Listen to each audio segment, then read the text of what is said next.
ನಾವಿನ್ನು ಬರ್ತೀವಿ ತಾರಾ ಅವರೇ. ನೀವು ಬಂದಿದ್ದು ತುಂಬಾ ಖುಷಿ ಆಯಿತು. Thank you. ಬರಲಾ ರಮೇಶ್?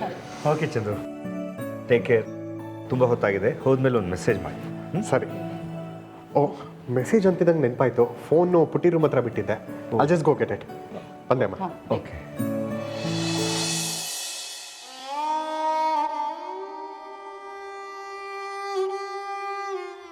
ಮನೆಗೆ ನೆಂಟರು ಸ್ನೇಹಿತರು ಬಂದರೆ ಎಲ್ಲರೂ ಖುಷಿ ಪಡ್ತಾರೆ.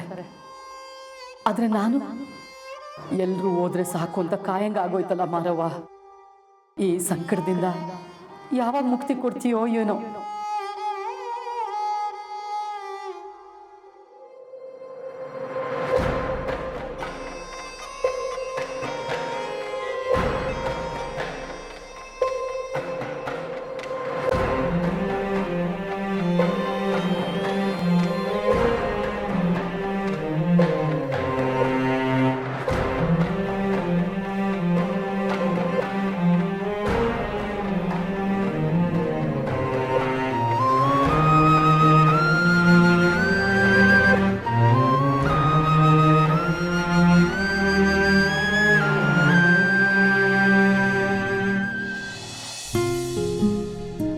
ದಡ್ಡ ಅಂದರೆ ದಡ್ಡ ಕಣೋ ನೀನು.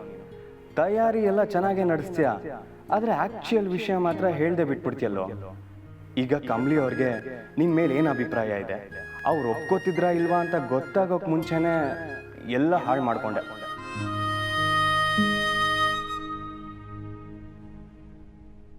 ರಿಷಿ ಸರ್ ಏನಾನ ಹೇಳಿದ್ರಾ?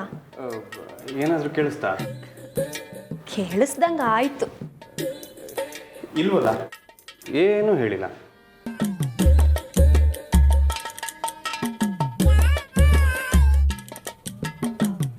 ರಿಷಿ,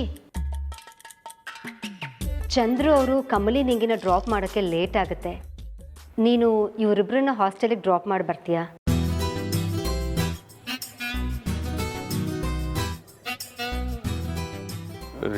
ರಿಷಿ, ಕಂಟ್ರೋಲ್ ಮಾಡ್ಕೊ, ಇಲ್ಲ ಅಂದರೆ ಪಕ್ಕಾ ಸಿಗಾಕೊಂತ್ಯ.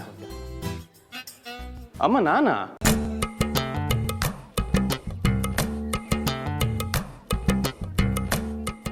ಅದು ಸ್ವಲ್ಪ ಕೆಲಸ ಆಯಿತು.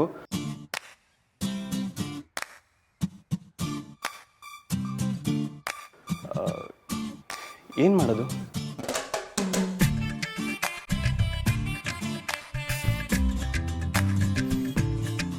ಹಾಂ ಅಮ್ಮ, ಆ ಕೆಲಸ ಮಧ್ಯಾಹ್ನನೇ ಮಾಡಿಬಿಟ್ಟೆ.